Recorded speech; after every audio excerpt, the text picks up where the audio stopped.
Hello good morning दोस्तों। आप सभी का स्वागत है हमारे एक नए वीडियो में। देखिए दोस्तों, आज हम इस वीडियो में BHDLA 137 हिंदी भाषा संप्रेषण कौशल के चैप्टर नंबर 2 के बारे में चर्चा करेंगे। और जो चैप्टर नंबर 2 है आपका बहुत ही इंपॉर्टेंट टॉपिक है। इससे आपको एग्ज़ाम में कोई ना कोई एक क्वेश्चन ज़रूर देखने को मिलेगा। तो चैप्टर नंबर 2 के हम कुछ इंपॉर्टेंट क्वेश्चनों के बारे में यहाँ पर चर्चा करेंगे जो आपकी परीक्षा की दृष्टि से बहुत ही ज़्यादा महत्वपूर्ण है। तो सबसे पहले इसमें जो आपका इंपॉर्टेंट क्वेश्चन रहेगा चैप्टर नंबर 2 देख लीजिए, उच्चारित और लिखित भाषा संप्रेषण के मूल तत्व। इसमें जो आपका रहेगा 2.2 उच्चारित भाषा की प्रकृति, और दूसरा जो आपका रहेगा लिखित भाषा की प्रकृति 2.4। उसकी बाद जो आपका रहेगा उच्चारित भाषा के प्रकार, लिखित भाषा के प्रकार। ये आपका एग्जाम के पॉइंट ऑफ व्यू से बहुत ही ज़्यादा इंपॉर्टेंट रहेगा। क्या रहेगा? एग्जाम के पॉइंट ऑफ व्यू से बहुत ही ज़्यादा इंपॉर्टेंट रहेगा। और BHDLA 137 का प्लेलिस्ट को बना दिया गया है। आप चैनल पर जाके प्लेलिस्ट को चेक कर सकते हैं। जितने इससे पहले की वीडियो हैं वो आपको चैनल पर मिल जाएगी। 7-8 चैप्टर की वीडियो आपको अपलोड कर दी गई है। आप उस वीडियो को जा करके देख सकते हैं। और लगभग सभी चैप्टर की वीडियो अपलोड कर दी जाएगी जल्दी ही। आप उस प्लेलिस्ट को चेक कर लीजिए। तो चलिए हम सबसे पहले देखते हैं, इसमें 2.2 को देखते हैं जो आपके एग्जाम के पॉइंट ऑफ व्यू से बहुत ही ज़्यादा इंपॉर्टेंट रहेगा। तो चलिए हम यहाँ पर देखते हैं 2.2 को। देखिए, उच्चारित भाषा की प्रकृति को थोड़ा सा देखते हैं कि उच्चारित भाषा की प्रकृति कैसी होती है। ध्यान से देखिए, विश्व की समस्त भाषाओं का प्रयोग चिंतन उसके उच्चारित और लिखित दोनों के रूप में होता है। यानी विश्व में जितनी भी भाषाएं हैं, ठीक है, विश्व में जितनी भी भाषाएं हैं वह उच्चारित और लिखित दोनों रूप में हैं। और दोनों रूपों में भाषाओं का प्रयोग होता है, दोनों रूपों में भाषाओं का चिंतन होता है। उच्चारित रूप के माध्यम से संप्रेषण के लिए यह जरूरी है कि सुनने वाला श्रोता हमारे सामने, यानी जो उच्चारित भाषा होती है, जब भी हम उच्चारित भाषा का प्रयोग करते हैं तो हमारे सामने यह जरूरी है कि जो जिसको हम बोल रहे हैं वह हमारे सामने उपस्थित हो। यह हमारे लिए क्या होता है कि यह हमारे श्रोता जो है, यानी उच्चारित भाषा को सुनने वाला श्रोता जो है हमारे सामने ही होना चाहिए। समाज में यह सच्चाई है कि उच्चारित भाषा का अस्तित्व समाज के लिए अनिवार्य है। समाज में यह सच्चाई बनी हुई कि जो उच्चारित भाषा है उसके लिए अनिवार्य है। समाज के लिए जो उच्चारित भाषा है वो बहुत ज़्यादा महत्व रखती है, क्योंकि समाज में हर कोई व्यक्ति क्या करता है, बोल करके ही बातचीत करता है। आप तो यह जानते हो कि जब कोई बच्चा जन्म लेता है तो वह कुछ वर्षों में ही अपनी मातृभाषा को बोलना शुरू करता है। यानी किसी बच्चे का जब जन्म होता है तो अपने घर पड़ोस आसपास को जो वातावरण होगा वहाँ पर वह उच्चारित भाषा को क्या कर लेता है, स्वतः ही सीख लेता है। भाषा के उच्चारित रूप को वह अपने परिवेश में या आसपास के माहौल में या श्रृंखला, यानी भाषा का जो उच्चारित रूप है उसके लिए हमें कहीं स्कूल कॉलेज में नहीं जाना पड़ता है, बल्कि हम अपने घर के आसपास या मोहल्ले गली मोहल्ले जो हमारे होते हैं वहाँ पर हम अपनी उच्चारित भाषा को बच्चा जो होता है वह सीख लेता है। इसके लिए क्या होता है, उच्चारित भाषा को हमें सीखने के लिए किसी भी प्रकार का परिश्रम नहीं करना पड़ता है, बल्कि हम यहाँ किसी के संपर्क में आने से संपर्क भाषाओं को हम सीख सकते हैं। यानी जो बच्चा होता है उच्चारित भाषा को सीखने के लिए वो अपने घर के आसपास, घर के मम्मी पापा दादा दादी इन सभी से बातचीत करके जब वो करेगा तो वह उच्चारित भाषा को क्या कर सकता है, वह स्वतः ही सीख लेता है। उसे उच्चारित भाषा को सीखने में किसी प्रकार की समस्या नहीं होती और आसानी से उच्चारित भाषा को सीख करके बोलना शुरू कर देता है। हम यह भी कह सकते हैं कि मनुष्य उच्चारित भाषा अपने परिवेश में स्वतः सीख लेता है। यह भी कहा जा सकता है कि जो मनुष्य होता है वह अपने परिवेश यानी आसपास का जो वातावरण है, जो घर परिवार है, जो गली मोहल्ले है, जो हमारा समाज है, उसमें हम उच्चारित भाषा को स्वतः सीख लेते हैं। उच्चारित भाषा के रूप को सीखने की यह प्रक्रिया जो होती है वह निरंतर हमारी चलती रहती है। यानी हम अपने परिवेश में जो उच्चारित भाषा सीखने की प्रक्रिया है वह निरंतर चलती रहती है। उच्चारित भाषा के विविध रूपों में समाज में, यानी उच्चारित जो भाषा उसके समाज में विविध रूप प्रचलित हैं। अगर आप देखोगे उच्चारित भाषा समाज में विविध रूपों में कई प्रकार से उच्चारित भाषा प्रचलित है। हम देखते हैं कि हिंदी भाषा के उच्चारित रूप में अनेक विधाएं, जैसे आप हिंदी देखोगे तो हिंदी का उच्चारित कई सारे रूप में, जैसे बिहार में जाओगे तो बिहार में जो हिंदी बोली जाती है वो अलग टाइप से हिंदी बोली जाएगी। जैसे वहाँ पर भोजपुरी है, मगही है, मैथिली है। उसी तरफ आप हरियाणा में तो यहाँ पर हरियाणवी है हिंदी के रूप में। दूसरी तरफ जाओगे राजस्थान में जाओगे तो वहाँ पर राजस्थानी बोली जाती है। यानी कह सकते हैं कि हिंदी की जो भाषा है जैसे ब्रज है, मैथिली है, इस प्रकार की, यानी हिंदी यानी जो उच्चारित भाषा होती है, जो उसकी मूल भाषा उसके जो रूप होते हैं वो कई प्रकार के रूपों में बोली जाती है। हिंदी भाषा का जो क्षेत्र है वह बोलियों के क्षेत्र में बहुत बड़ा है। यानी हिंदी भाषा की जो बोलियाँ हैं बहुत ज़्यादा हैं। जैसे राजस्थानी हिंदी है, ब्रज हिंदी है, जैसे भोजपुरी हिंदी है, मगही मगही हिंदी है, मैथिली हिंदी है, हरियाणवी हिंदी है। यानी हिंदी भाषा का जो क्षेत्र है देखोगे बहुत बड़ा क्षेत्र हमें दिखाई देता है। हिंदी की बोलियों में जैसे आप देखोगे हिंदी की कौन कौन सी बोलियाँ हैं, जैसे ब्रज है, अवधी है, मैथिली है, मगही आदि के नाम से तो आपने सुना होगा। इन बोलियों को बोलने वालों में हिंदी उच्चारित रूप में एक दूसरे में, यानी जब हिंदी ही बोला जाता है, जैसे कोई मगही बोलेगा, कोई भोजपुरी बोलेगा, कोई ब्रिज बोलेगा, तो हिंदी के उच्चारित रूप में क्या होगी, इसमें हमें क्या देखने को मिलता है, या भिन्नता दिखाई देती है, यानी इसमें अंतर हमें देखने को मिलता है। इसका तात्पर्य है कि बोलियों का प्रभाव उच्चारण करते समय हिंदी पर, यानी बोलियां जो होती हैं वह उच्चारण के अकॉर्डिंग, या जो उसमें टोन होती है, टोन के अकॉर्डिंग जो उच्चारित भाषा होती है उसमें बदलती रहती है। शायद इसीलिए हम उसके उच्चारण को आधार मानते हैं, शायद इसीलिए जो बोलियों का उच्चारण होता है उसको हम क्या मानते हैं, आधार मानते हैं। वह किस प्रांत से हैं, किस नगर से हैं, उसको जान सकते हैं। मान लीजिए अगर आपको कोई बिहार का व्यक्ति आया है, तो अगर वह लैंग्वेज को बोलेगा तो आप सुनकर के ही पता लग जाएगा कि बिहार का प्रांत का निवासी है। जैसे कोई राजस्थान का आएगा तो हिंदी को कुछ इस प्रकार से टोन से बोलेगा कि आप जान जाओगे कि राजस्थान का है। जैसे कोई साउथ से आएगा, उड़ीसा से आएगा, केरला से आएगा, यहाँ से अगर कोई हमको मिलता है, अगर वह हिंदी को बोलता है तो उसका जो टोन रहता है दूसरे प्रकार के रहता है। यानी हम उच्चारित भाषा में जो विविधता बहुत ज़्यादा रहती है, उच्चारित भाषा को जान में हम समझ सकते हैं कि अगर कोई व्यक्ति हमसे मिला है तो वह किस नगर का है, किस प्रांत का निवासी है, उसको हम आसानी से पता लगा सकते हैं। इसी तरह हिंदी के उच्चारित रूप में भारतीय भाषाओं का मिश्रण भी हमें देखते हैं।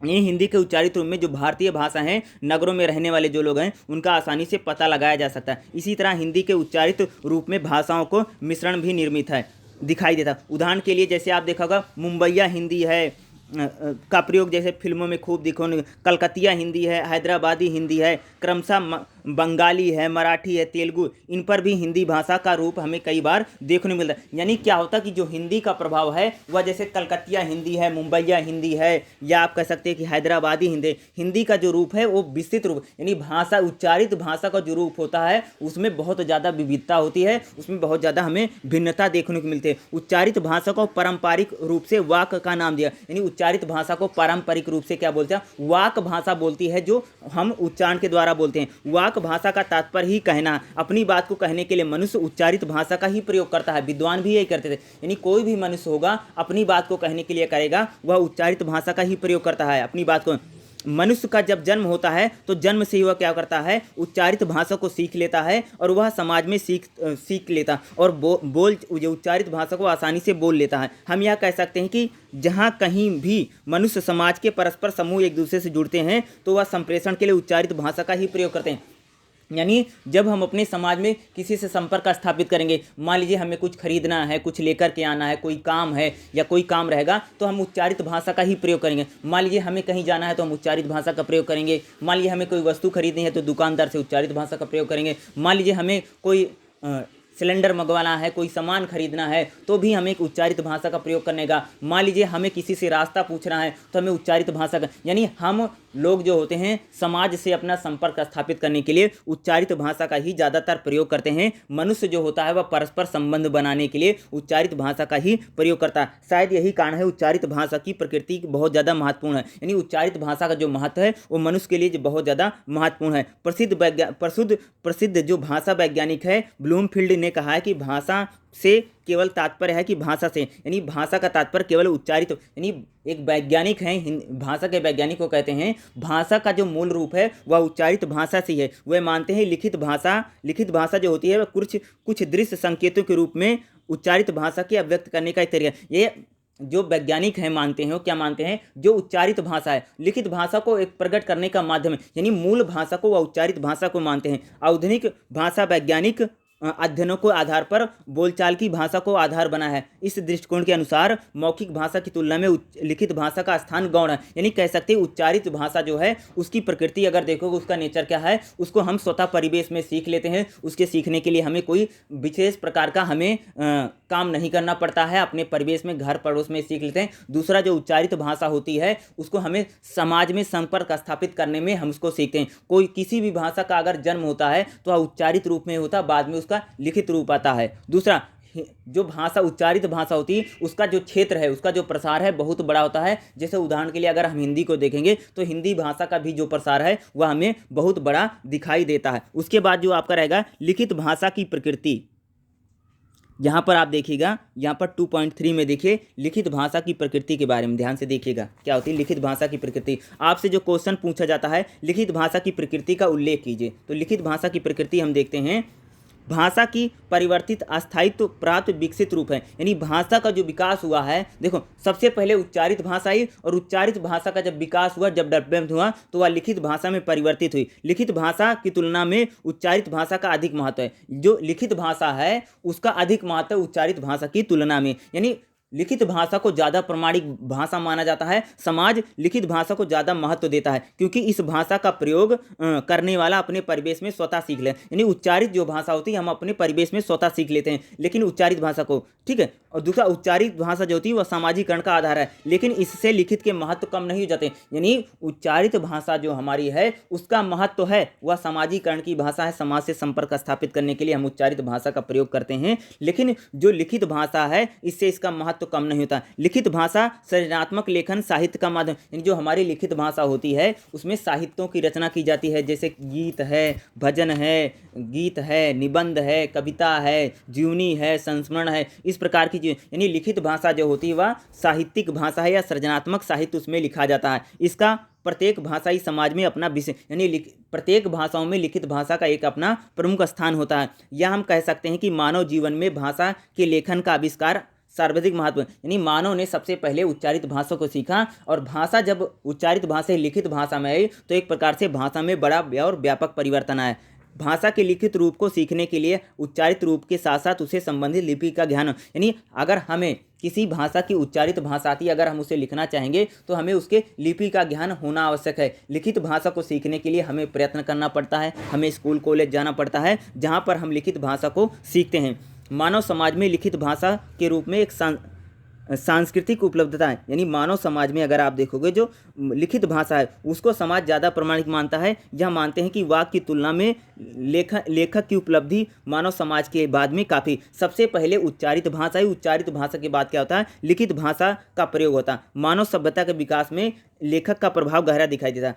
जो साहित्यिक संस्कृतियों में के बीच में पढ़े बड़े हैं, ऐसे संस्कार को कल्पना करना कठिन होगा जहां लेखन का अभाव होगा। क्या हम हमारे इर्द गिर्द ऐसे माहौल की कल्पना कर सकते हैं जहां पर कोई किताब ना हो, कोई अखबार ना हो, कोई चिट्ठी नहीं हो, कोई पत्र, यानी हम लिखित भाषा को जैसे लिखित भाषा को लिखते हैं, जैसे हम किसी ऐसे समाज की कल्पना नहीं कर सकते हैं जहां पर लिखित रूप ना हो, ना तो वहां पर चिट्ठियां हो, ना तो अखबार हो, ना तो किताबें हैं, ना तो कोई पत्र हो, ना तो कोई लेटर, यानी हम इसी किसी प्रकार के कल्पना नहीं कर सकते हैं। ना तो बैनर हो, ना तो पोस्टर हो, ना तो विज्ञापन हो, डॉक्टर, यानी लिखित भाषा का बहुत ज़्यादा महत्व है और लिखित भाषा समाज में सबसे ज़्यादा पौराणिक भाषा मानी जाती है। क्या हम ऐसी शिक्षा पद्धति की कल्पना कर सकते हैं जहां पर पुस्तकों का कोई लिखित रूप मौजूद ना हो? आधुनिक समाज में किसी भी स्तर पर लेखन की शून्यता को बर्दाश्त किया, यानी लेखन की शून्यता को नहीं माना, अर्थात हमारी आधुनिक सभ्यता में लेखन सबसे ज़्यादा अधिक रहा है।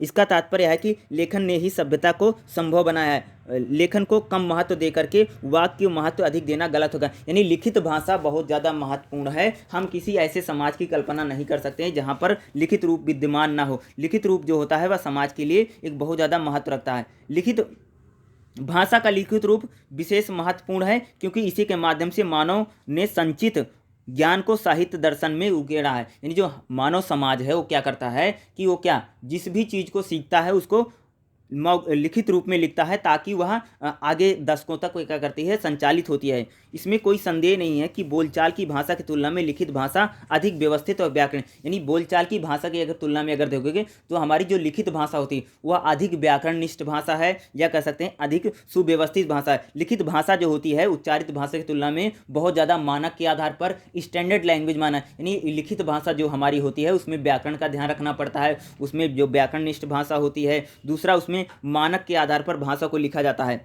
लिखित भाषा की संप्रेषण में अनेक प्रकार की जटिलताएं भी आती हैं, यानी इसके लिए बोलने के लिए हमें लिखित भाषा को लिखने के लिए सीखना पड़ता है, उसके अक्षर कैसे लिखने हैं, व्याकरण का ध्यान रखना पड़ता है, ऐसे करते हैं। हम श्री गणेश को लिखते समय आविष्कार मानते हैं, यानी लिखित भाषा का जो प्रयोग है वह सबसे प्रथम गणेश जी ने किया, ऐसा आविष्कार माना जाता है। ऐसी मान्यताएं हिंदू धर्म में है कि गणेश जी ने अपना दांत को तोड़ करके लेखनी की तरह उन्होंने इसका इस्तेमाल किया था। यह भी माना जाता है कि वेद व्यास ने मौखिक रूप को महाभारत के रूप में उच्चारित किया और गणेश जी ने उसको लेखनीबद्ध किया, यानी लिखित भाषा का जब से सबसे पौराणिक जो महत्व है वह गणेश जी ने अपनी जो सूंड थी उसको तोड़ करके उन्होंने लेखनी में युक्त किया था और वेद व्यास जी ने उसको मौखिक रूप में उच्चारण किया था। इसीलिए प्रारंभ में लेखन में सामान्यता क्षमता से बाहर है। शुरू में पहले यह माना जाता था कि जो लिखित रूप है वह केवल संपन्न लोगों की ही भाषा यानी पुजारियों को, तो लिखित रूप को पहले पुजारियों को, वेद को जानने वालों की ही भाषा को माना जाता था और लिखित भाषा को एक रहस्यवादी भाषा या गुप्त कोड की भाषा माना जाता। लेकिन धीरे धीरे जैसे जैसे सभ्यता का विकास हुआ वैसे वैसे लिखित भाषा जो थी अन्य समाजों में फैली और लिखित भाषा का जो महत्व रहा समाज में एक उसने विशेष महत्व पाया। आगे देखिए, ज़्यादातर लोगों को इसे सीख पाना कठिन था। पहले के समय में क्या था, लिखित भाषा जो है उसको सभी के लिए सीख पाना बहुत ज़्यादा कठिन माना जाता, शायद इसीलिए इसको दैवीय गुण माना जाता था कि भाषा के लिखित रूप को वही मानव सीख सकता है जिसको ईश्वर के द्वारा विशेष महत्व दिया गया है। इसका प्रयोग वही कर सकता है जो ईश्वर के निकट हो, अर्थात पुजारी और जो महात्मा होते थे। यानी लिखित भाषा को पहले एक प्रकार का देवीय आविष्कार माना जाता था। जो व्यक्ति लिख सकता है उसको एक प्रकार के माना जाता था कि इस पर भगवान की विशेष कृपा है, इसकी भगवान की विशेष अनुकंपा है, तभी यह भाषा को लिख पा रहा है। ठीक है, यानी पढ़ा लिखा वर्ग ही भाषा को लिख सकता है। यानी भाषा को लिखने के लिए हमें पढ़ने लिखने की आवश्यकता है, बिना पढ़े लिखे हम भाषा को लिख नहीं सकते। और शुरू में जो भाषा का लिखित रूप होता था उसको एक दैवीय गुण को माना जाता था। अगला जो आपका रहेगा इसमें इंपॉर्टेंट जो रहेगा उसमें ध्यान दीजिएगा। लिखित और उच्चारित भाषा में अगर हम देखेंगे तो इसमें जो आपका इंपॉर्टेंट रहेगा, तो मैंने उच्चारित और लिखित भाषा की अगर आप देखोगे इसमें आप देखोगे विशेषताएं नहीं, इसमें जो काफ़ी इंपॉर्टेंट जो पूछा जाता है एग्जाम के पॉइंट ऑफ व्यू से जब आप चलोगे ना तो उसमें पूछा जाता है उच्चारित भाषा के प्रकार बताइए। ठीक है, एग्जाम में कई बार पूछा गया है। एग्जाम के पॉइंट ऑफ व्यू से आपका जो 2.6 रहेगा काफ़ी इंपॉर्टेंट है। ठीक है, इसमें जो क्वेश्चन पूछा जाता है मैं क्वेश्चन आपको बता देता हूँ जो एग्जाम में कई बार क्वेश्चन आते हैं। तो क्वेश्चन मैं बोलता हूँ, ध्यान से सुनिएगा। उच्चारित भाषा के प्रकार की चर्चा कीजिए। ये कई बार पूछा जाता है, उच्चारित भाषा के प्रकार और लिखित भाषा के प्रकार। प्रकार का मतलब क्या होता है पहले तो ये समझ लो, प्रकार क्या है। देखो, उच्चारित भाषा के प्रकार का मतलब होता है कि उच्चारित भाषा हमारे लिए किस प्रकार सहायक है, ठीक है, या किस प्रकार हमें सहायक या महत्व है, या प्रकार को कह सकते हैं कि उच्चारित भाषा का क्या महत्व है, लिखित भाषा का क्या महत्व है। प्रकार का क्या मतलब होता है, महत्व। तो इसको समझ लेना। उच्चारित भाषा के प्रकार की चर्चा कीजिए तो पूछ रहा उच्चारित जो भाषा होती है उसका महत्व क्या है। तो उसका सबसे ज़्यादा महत्व क्या है तो हम देखते हैं। देखो, सामाजिक संप्रेषण की दृष्टि से उच्चारित भाषा को अधिक महत्व दिया, यानी समाज में संप्रेषण की अगर दृष्टि से अगर आप देखोगे तो उच्चारित भाषा को अधिक महत्व दिया जाता है, उच्चारित भाषा को अधिक महत्वपूर्ण भाषा माना जाता है। प्रसिद्ध आधुनिक भाषा वैज्ञानिकों ने पिछले कुछ सालों तक भाषा अध्ययनकर्ताओं ने केवल उच्चारित भाषा को ही बल दिया था। शुरू में अगर देखोगे भाषा का जब विकास हुआ था तो सबसे पहले उच्चारित भाषा पर ही सबसे ज़्यादा बल दिया जा रहा था। बोलचाल की भाषा, वाक भाषा, उच्चारित भाषा को महत्व देने के पीछे उसके अनेक हैं। यानी बोलचाल की भाषा को अधिक महत्व देने, उच्चारित भाषा को अधिक महत्व देने के पीछे कई सारे मूल महत्व हैं, उसके मूल कारण हैं। वह प्रकार का मतलब मैंने बताया कि प्रकार का मतलब क्या होता है, महत्व। ठीक है, प्रकार का मतलब क्या होता है, महत्व, समझ लेना। ठीक है, उच्चारित भाषा का महत्व क्या है। सबसे पहले देखोगे मानव के संप्रेषण व्यापार में उच्चारित भाषा ही मूल भाषा, यानी जो मानव होता है, जो मनुष्य होता है, एक दूसरे से जब हम संपर्क स्थापित करते हैं तो हम उच्चारित भाषा का ही प्रयोग करते हैं। किसी भी भाषा समाज में भाषा बोलने वालों की संख्या ज़्यादा या पढ़ने वालों की, यानी किसी भी समाज में जो भाषा उच्चारित भाषा को करने वाले जो लोग हैं उनकी संख्या पढ़ने लिखने वालों की संख्या से कहीं ना कहीं ज़्यादा ही हमें मिलती है। आज हिंदी भाषा को ही देखें तो पूरे भारत में अलग अलग तरह से बोली जाती है, परंतु अपनी स्थानीय बोलियों के बीच में अगर देखोगे तो हिंदी का जो क्षेत्र है वह क्षेत्रीय स्वरूप है। लेकिन भारतीय भाषाओं के बीच में अगर देखोगे तो हिंदी भाषा का जो संपर्क है वह काफ़ी बड़ा है, जैसे मुंबईया हिंदी, कलकतिया हिंदी, हैदराबादी हिंदी आदि प्रकार के। यानी कह सकते हैं कि जो भाषा का उच्चारित रूप होता है उस उच्चारित रूप बोलने वाले की संख्या बहुत ज़्यादा होती है, बल्कि लिखित रूप लिखने वालों की संख्या काफ़ी हमें कम दिखाई देती है। देखो कोई भी समाज में व्यक्ति होगा वह उच्चारित भाषा को स्वतः सीख ले। यानी उच्चारित भाषा क्या होती है, इसको हम आसानी से सीख सकते हैं। इसका महत्व क्या है, इसके लिए हमें किसी प्रकार का विशेष काम नहीं करना पड़ता, स्कूल कॉलेज नहीं जाना पड़ता है, बल्कि हम अपने घर के आसपास के माहौल में, वातावरण में ही उच्चारित भाषा को सीख लेते हैं।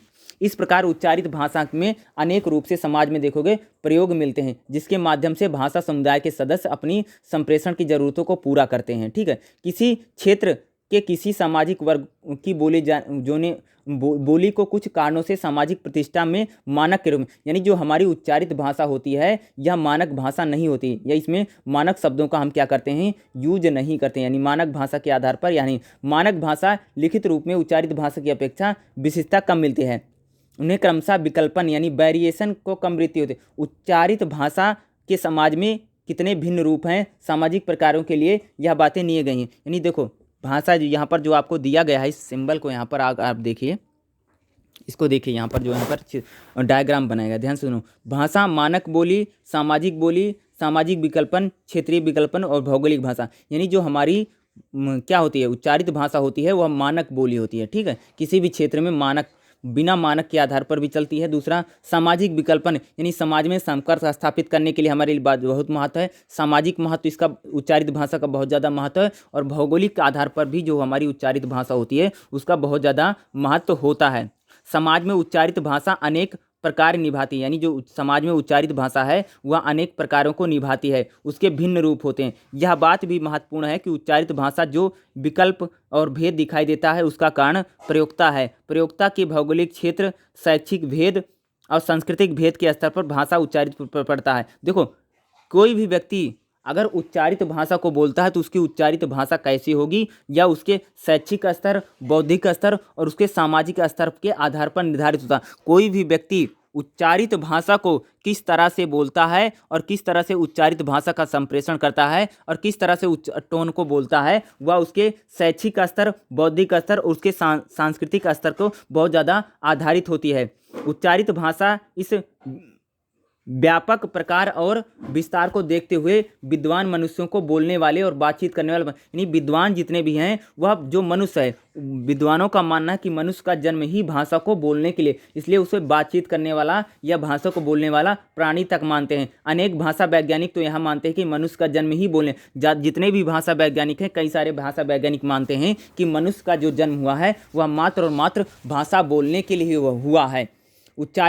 उच्चारित भाषा के रूप में प्रकार और विस्तार के कारण सरलीकरण है। उच्चारित भाषा का अगला महत्व क्या है, यह बहुत ज़्यादा सरल भाषा है। कोड यानी बहुत ज़्यादा क्या होती, आसान भाषा। इसमें हम भाव भंगिमा जो हमारी होती, जो चेष्टाएं होती, यह हमारी सहायक भूमिका निभाती है। बोलते समय हम अपनी हथेली और उंगलियों का प्रयोग करते हैं, इस तरह चेहरे के हाव भाव को भी हम बोल सकते हैं। यानी उच्चारित भाषा जो होती है यह बहुत साधारण भाषा है, बहुत ज़्यादा सरल भाषा है, और इसमें कोड मिक्सिंग का होता है। यानी उच्चारित भाषा को बोलते समय हम क्या कर सकते हैं, अपने हाव भाव का भी प्रयोग कर सकते हैं। यानी उच्चारित भाषा में हम अपने हाव भाव को भी मिश्रित कर सकते हैं। इस प्रकार उच्चारित भाषा हमारे जीवन का अंग होती है। यानी उच्चारित भाषा जो होती है हमारे जीवन का महत्वपूर्ण अंग है। वह भाषा समाज को जोड़ने का काम करती है। यानी उच्चारित भाषा जो होती है वह भाषा समाज को जोड़ने का काम करती है। इसके माध्यम से विभिन्न जो समूह है, जो वर्ग हैं, वह परस्पर आपस में क्या कर सकते हैं, बातचीत कर सकते हैं। अब जो रहेगा उच्चारित भाषा का महत्व क्या है। प्रकार का मतलब होता है महत्व। कौन कौन सा महत्व है, देखिए पहला क्या है, विस्तार बहुत ज़्यादा। उच्चारित भाषा का क्या महत्व है, इस भाषा का विस्तार बहुत ज़्यादा। पॉइंट नंबर 1 क्या, विस्तार बहुत ज़्यादा है। जो मैं बोल रहा हूँ ध्यान से लिख लेना, क्या होती है, विस्तार इसका बहुत ज़्यादा है। दूसरा, इसमें विकल्प बहुत ज़्यादा। उच्चारित भाषा में विकल्प बहुत ज़्यादा है, विकल्पन की भाषा, जैसे मुंबईया हिंदी, कलकतिया हिंदी, राजस्थानी हिंदी, अवधी हिंदी, इस प्रकार से विकल्पन बहुत। उच्चारित भाषा से लिखित भाषा का जन्म होता। अगला महत्व क्या है, उच्चारित भाषा से ही लिखित भाषा का जन्म होता है। अगला क्या रहेगा, उच्चारित भाषा में कोड मिश्रण की प्रक्रिया है। यानी उच्चारित भाषा में कई सारी भाषाओं का मिश्रण किया जा सकता है। अगला क्या है, जो उच्चारित भाषा होती है समाज में प्रतिष्ठा का कारण है, प्रतिष्ठा सामाजिकरण की भाषा है और लिखित भाषा को मिलती है। अगला उच्चारित जो हमारी भाषा होती है यह अनौपचारिक भाषा है। उच्चारित भाषा का महत्व क्या है, या हमारी का महत्व या प्रकार क्या है। उच्चारित भाषा क्या होती है, हमारी अनौपचारिक भाषा है। दूसरा, उच्चारित भाषा लिखित भाषा की तुलना में अधिक महत्व रखती है। उच्चारित भाषा अगर देखोगे अगर लिखित भाषा की तुलना में हम इसको जल्दी से सीख सकते हैं या हम इसका अध्ययन सीख सकते हैं। उच्चारित भाषा को क्या होता है कि जो व्यक्ति है वह स्वतः अपने परिवेश में, आसपास के माहौल में उच्चारित भाषा को सीख सकता है। उच्चारित भाषा जो होती है वह सामाजिकरण की भाषा है, यानी व्यक्ति के समाज के साथ संबंध स्थापित करने में उच्चारित भाषा का महत्व बहुत ज़्यादा है। ये आपके एग्जाम के पॉइंट ऑफ व्यू से बहुत ज़्यादा इंपॉर्टेंट है। उच्चारित भाषा के प्रकार बताइए, तो इसमें क्या करोगे आप लोग, हेडिंग बना लेना। जैसे पहली हेडिंग क्या बनाओगे कि व्यक्ति अपने परिवेश में स्वतः सीख लेता है। दूसरा कह सकते हो कि सामाजिकरण की भाषा है। तीसरा कह सकते हो कि लिखित भाषा की तुलना में ये अधिक सरल है। दूसरा कह सकते हो उच्चारित भाषा जो होती है इसमें अपनत्व या आत्मीयता बहुत ज़्यादा है।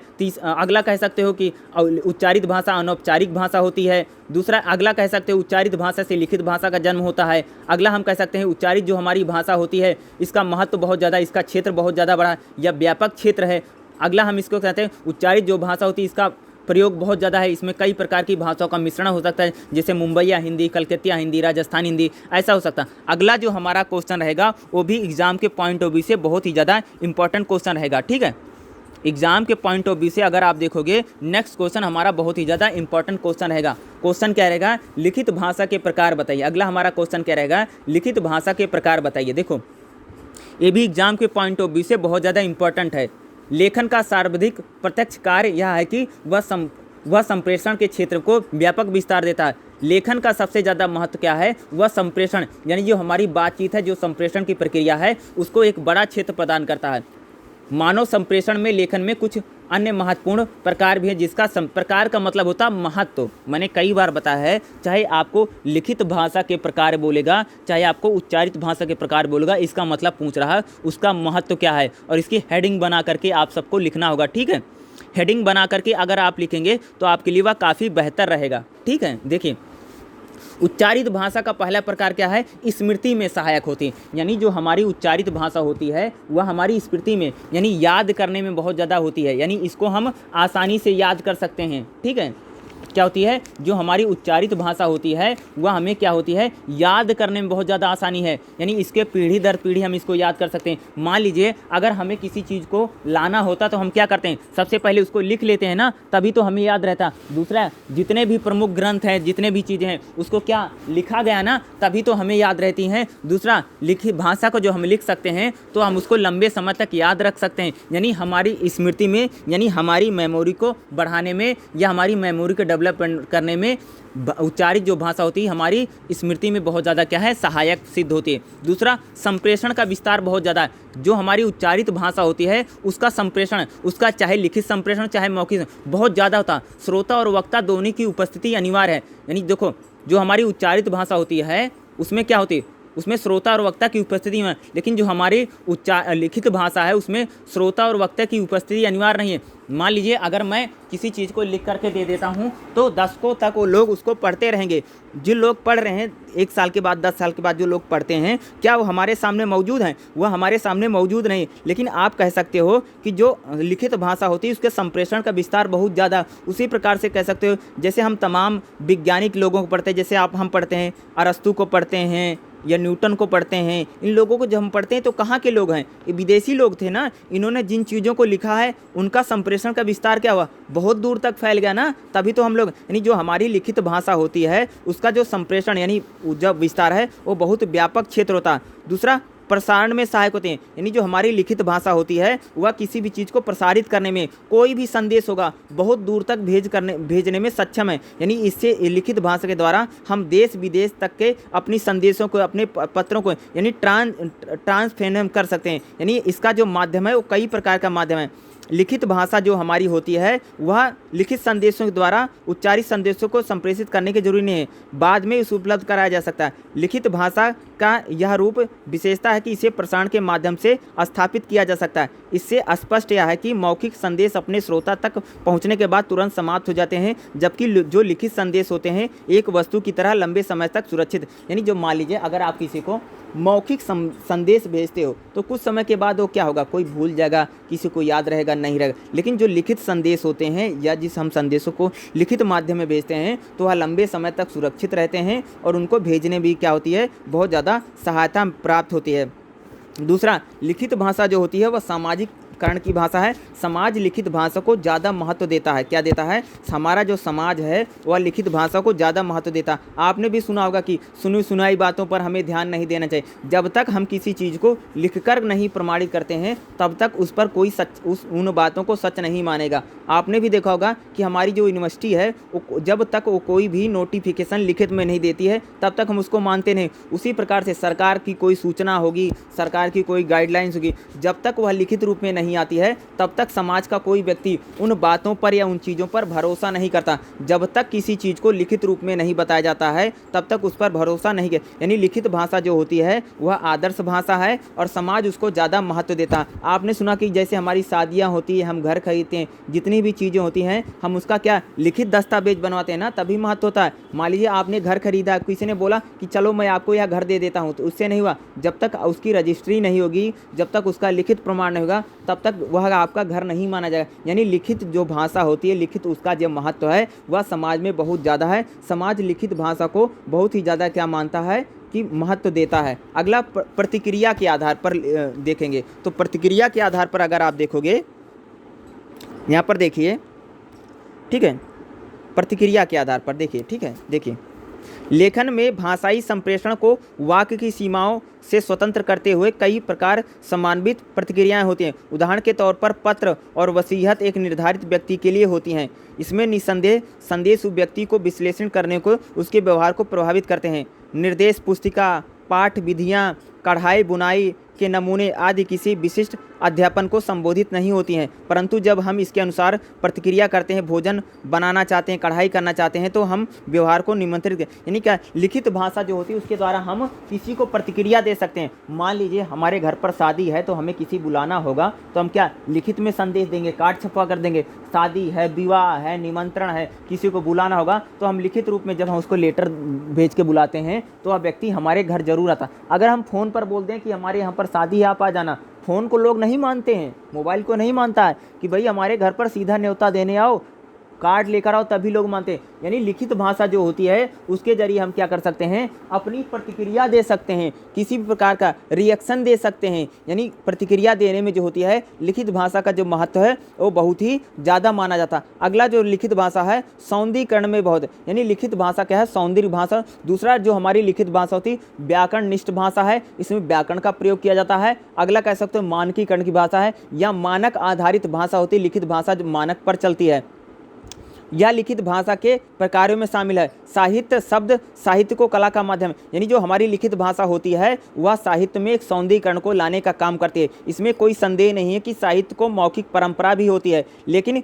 पिछले कुछ वर्षों में साहित्य की वाचिक परंपराओं में भी तथा उसकी भाषिक अभिव्यंजना को लिखित भाषा की तुलना में देखने की प्रवृत्ति बढ़ी है। आज एक ही रचना को भाषा के मौखिक और लिखित दोनों रूप की पड़ताल की जाती है। हम देखते हैं कि किसी कहानी या उपन्यास की प्रकृति यदि विवरण देते हुए रचनाकार भाषा को लिखित रूप में मान्यता से बांधता है तो उसके विपरीत वह विभिन्न संदर्भों के बीच में संवाद प्रस्तुत करता है, तो भाषा के मौखिक रूप में वह प्रधानता है। यानी जो भाषा का जो मौखिक रूप है बल्कि भाषा का जो लिखित रूप है वह समाज में क्या होती है, सुंदरता प्रदान करती है। यानी हमें कोई भी कहानी लिखनी है, कोई भी गीत लिखना है, कोई भी व्यंग लिखना है, कोई भी नाटक लिखना, कोई भी निबंध लिखना है, तो साहित्य में जो भी लिखा जाता है वह लिखित भाषा का ही प्रयोग करता है। लिखित भाषा का जो महत्व है समाज में बहुत ज़्यादा, समाज लिखित भाषा को ही क्या करता है, ज़्यादा महत्व देता है, या कह सकते हैं उसको ज़्यादा इम्पोर्टेंट मानता है। लिखित भाषा जो होती है वह समाज में आधारिक भाषा मानी जाती है, प्रमाणिक भाषा मानी जाती है। समाज लिखित भाषा को ज़्यादा मानता है। लिखित भाषा जो होती है मानकीकरण की भाषा, यानी ये मानक पर चलती है, यानी स्टैंडर्ड के अकॉर्डिंग चलती है। दूसरा लिखित भाषा जो होती है इसमें जो होती है व्याकरणनिष्ठ भाषा है, इसमें व्याकरण का बहुत ज़्यादा ध्यान रखना पड़ता है। तो आपके जो इस चैप्टर में रहेगा, इस चैप्टर में पूरी तरीके से आप देखोगे उच्चारित भाषा और लिखित भाषा से रिलेटेड ही क्वेश्चन आता है। इसमें एक चैप्टर का और जी आप करेगा उच्चारित और लिखित भाषा में अंतर क्या है, इसका भी वीडियो मैंने बना दिया है, आप चैनल पर जाकर के इसको चेकआउट कर लेना, ठीक है। तो आगे भी वीडियो चैनल पर अपलोड हो जाए, चैनल पर लगातार बने रहिए। और बहुत सारी वीडियो को लगभग सभी चैप्टर को कंप्लीट कर दिया गया है, आप जाकर के वीडियो को चेकआउट कर सकते हैं। और इस वीडियो को देखने के लिए आप सभी का बहुत बहुत धन्यवाद। अगर चैनल पर पहली बार विजिट किया होगा तो हमारे चैनल को जरूर सब्सक्राइब कर लीजिएगा। Thank you so much. जय हिंद, जय भारत।